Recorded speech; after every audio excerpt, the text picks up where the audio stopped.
Hello बच्चों, उपनिवेशवाद और शहर जो चैप्टर उसके अंदर अपन आज आखिरी पॉइंट उसका पढ़ते हैं। उससे पहले अपन ने पढ़ लिया था कि दिल्ली को नई राजधानी बनाने के लिए अंग्रेज़ों ने इनमें क्या क्या परिवर्तन किए थे।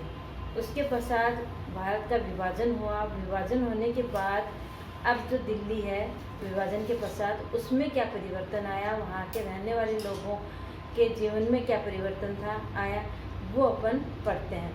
ठीक है, तो विभाजन के समय जीवन।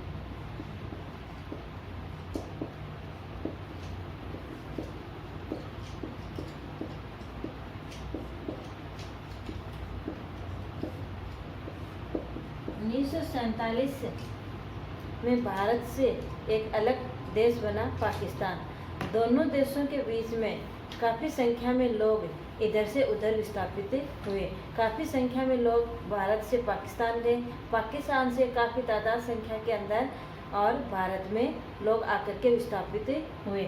ऐसे में दोनों देशों में जो विस्थापित लोग थे उनमें किस प्रकार से उनकी बसावट की गई, उनमें जो बसावट थी वो सबसे ज़्यादा अपन किस शहर के बारे में पढ़ रहे हैं, दिल्ली के शहर के में, कि दिल्ली शहर में आए हुए विस्थापित लोगों का जीवन कैसा रहा, किस प्रकार से उन्होंने अपनी दैनिक जीवनचर्या और व्यवसाय, पढ़ने लिखने का काम किस प्रकार का से शुरू किया, ये इसमें बताया गया है। तो 1947 के पहला 1947 में भारत विभाजन से बड़ी संख्या में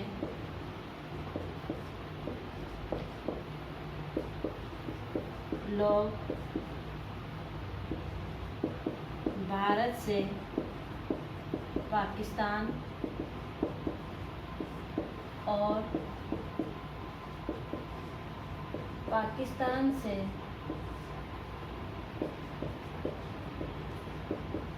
भारत में विस्थापित हुए।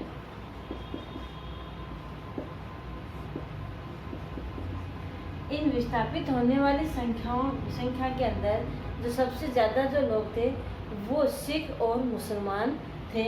इससे दिल्ली की जो तादाद थी, जो संख्या थी, उसमें 5 लाख तक की वृद्धि हो गई। उस समय जो जनसंख्या थी दिल्ली की, उस दिल्ली की जनसंख्या में कितनी वृद्धि हो गई? 5 लाख की जनसंख्या वृद्धि हो गई। 44,000 मकान खाली हो गए।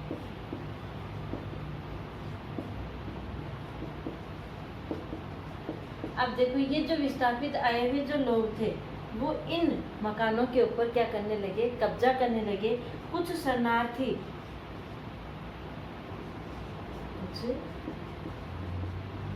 शरणार्थी अस्थायी कैंपों में या शिविरों में, अस्थायी शिविरों में रहने लगे। ठीक है, स्वतंत्रता के कुछ समय में शिविरों में जो अस्थायी शरणार्थी वो कहाँ रहने लगे? शिविरों के अंदर रहने लगे। तो ये धीरे धीरे क्या उसमें परिवर्तन होने लगा। अब देखो, स्वतंत्रता और विभाजन के कुछ समय बाद ही स्वतंत्रता और विभाजन के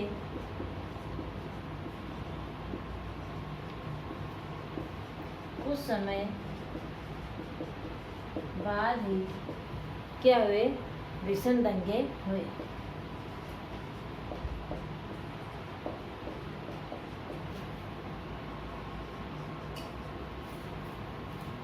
दिल्ली के अंदर हजारों लोग मारे गए। दिल्ली में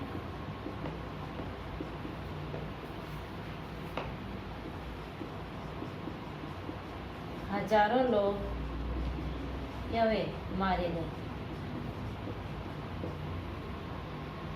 घर बार लूटकर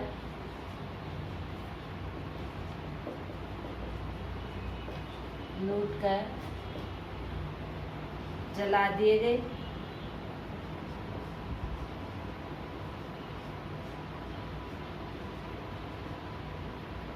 पाकिस्तान जानने वाले मुसलमानों की जगह है और किसने ले ली, आने वाले सिख और हिंदू शरणार्थियों ने उनकी जगह है ले ली।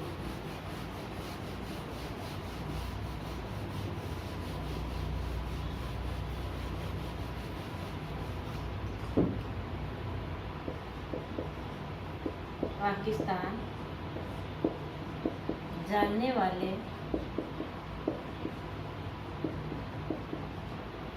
मुसलमानों की जगह नए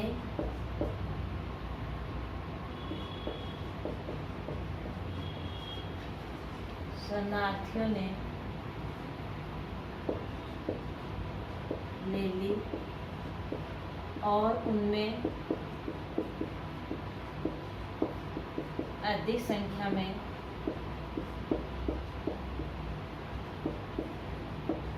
कौन थे, सिख और हिंदू शरणार्थी। हिंदू शरणार्थी थे शाहजहानाबाद के लावारिस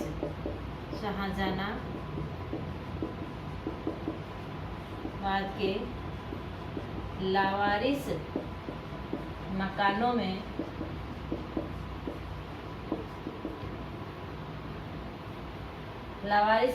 पर क्या किया जाने लगा, कब्जा करने।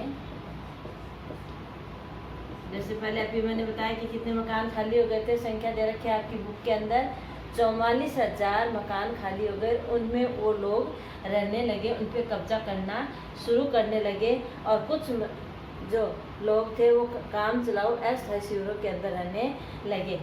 अब जो दिल्ली थी, अब दिल्ली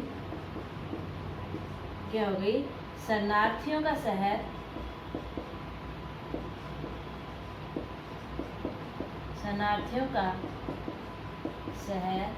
बन गई।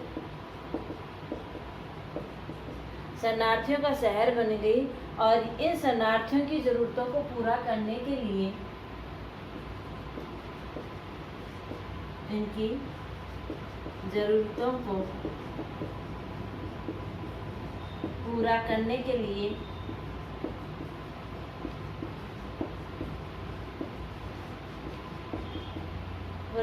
लिए वहाँ क्या खोले गए, दुकानें, स्टॉल खोले गए। नए स्कूल, ये परिवर्तन होने लगा ना कि उस विभाजन के पश्चात दिल्ली में क्या परिवर्तन आने लगा, नए स्कूल और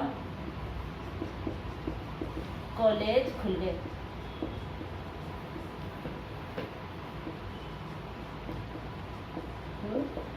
तो इस प्रकार से उनमें, अब देखो दिल्ली जो शरणार्थियों का शहर बनी थी, यहाँ से दिल्ली से जो लोग गए थे उनमें भी दोनों में क्या होता है कि परिवर्तन होता है, किस प्रकार से उनमें अंतर था। अब देखो दिल्ली में आए जो शरणार्थी, दिल्ली में आए शरणार्थी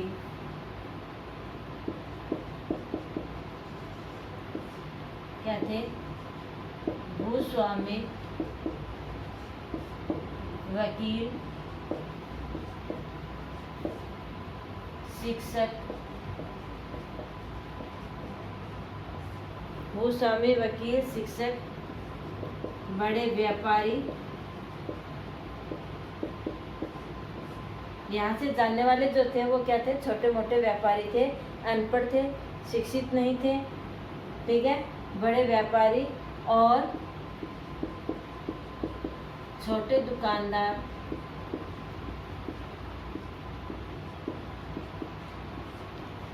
इस प्रकार दुकानदार थे। इस प्रकार दिल्ली की आबादी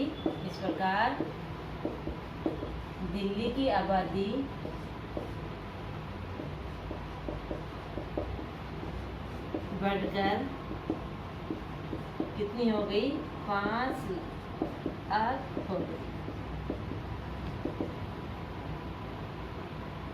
अब इस आबादी के रोजगार बदल गए, शहर की संस्कृति और जीवन बिल्कुल क्या हो गया? भिन्न हो गया। रोजगार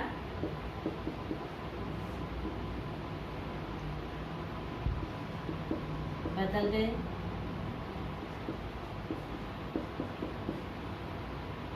शहर की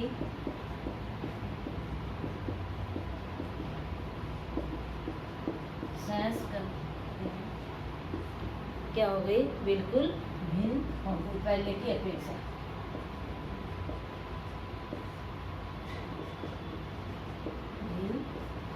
तो इस प्रकार से क्या हुआ? नई दिल्ली जो राजधानी बनने के बाद भारत का विभाजन हुआ। भारत को ब्रिटिश राज से क्या मिली?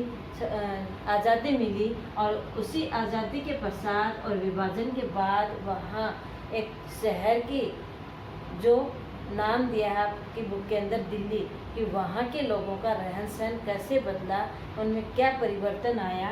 ये इस प्रकार से क्या होता गया? रोजगार बदल गए, शहर की संस्कृति बदल गई, क्योंकि जो शरणार्थी आए थे उनमें अधिकतर भूस्वामी, वकील, शिक्षक और बड़े व्यापारी, छोटे दुकानदार थे। ग्राम और क्या थे कि कॉलेज खुले, स्कूल खुले, उनके लिए नई दुकानें, स्टॉल खोली गई, तो उनसे एक नया परिवर्तन आया है। अब देखो धीरे धीरे जो मुगल कालीन जो हवेलियाँ बनाई गई थी 17वीं और 18वीं शताब्दी के मध्य, उन 17वीं और 18वीं शताब्दी के मध्य की भव्य जो इमारतें थी उनमें कौन रहते थे? अमीर मुगल शासक उनके अंदर निवास करते थे। अब उन हवेलियों को ब्रिटिश लोगों ने क्या कर दिया? अपने हिसाब से, आज़ादी से पहले की बात है ये, हवेलियों का पतन किया गया, ठीक है ना। तो उनमें भी क्या कर दिया गया? परिवर्तन। क्योंकि अपन ने पढ़ा कि वो मुगलों की जो इतिहास था या अतीत था उसको बिल्कुल क्या करना चाहते थे? मिटाना चाहते थे।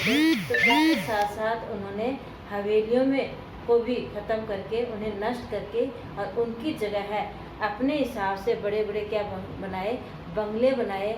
उन बंगलों को किस तरह से कि 4 दीवारी से न बना करके और खुले दलानों के अंदर उनको बनाया गया, ढलान छतों के साथ बनाया गया, ताकि और उनमें एकल परिवार, जो मुगल कालीन समय में संयुक्त परिवार रहता था, उसके पश्चात जो बंगले बने अंग्रेज़ों के द्वारा बनाए गए, उन बंगलों के अंदर एकल परिवार की व्यवस्था की गई, ढलवां छत वाली इमारतें बनाई गई।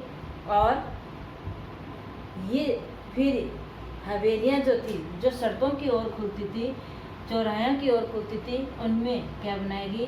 दुकानें बनाई गई। नए व्यापार के लिए उनको तैयार किया गया।